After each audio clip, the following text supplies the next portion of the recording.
আসসালামু আলাইকুম রহমতুল্লাহ বরকাতু। আমি এখন আছি একটি মাদ্রাসায়।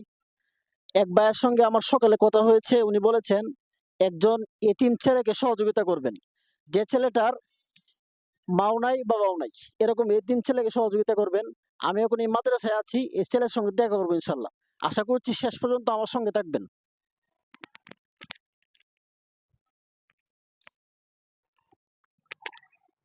কিছুক্ষণ আগে দেখেছেন এই ছেলেটার সঙ্গে আমার দেখা হয়েছিল।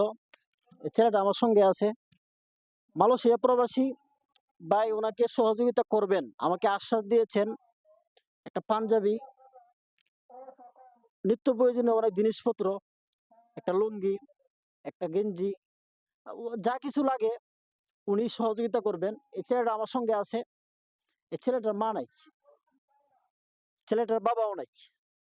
এই পৃথিবীতে যার মা নাই বাবা নাই তার কেউই নেই।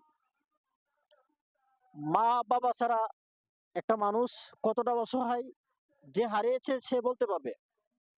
এজন্য আমাদের সমাজে যাদের মা বাবা নাই, এতিম যারা আছে, এদেরকে সহযোগিতা করার চেষ্টা করি। দেখেন ছেলেটা কি নিষ্পাপ, কোরআন শরীফ পড়তেছে হরিপুর মাদ্রাসায়। আমি সকলকে উদারত আহ্বান জানাবো, এরকম এতিম যারা আছে সমাজের, এদেরকে সহযোগিতা করবেন।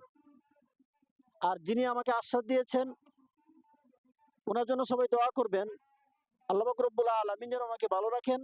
ওনার একজন আত্মীয় অসুস্থ আছে, ওনাকে সুস্থতার নিয়ামত দান করে। আসসালামু আলাইকুম রহমতুল্লাহ।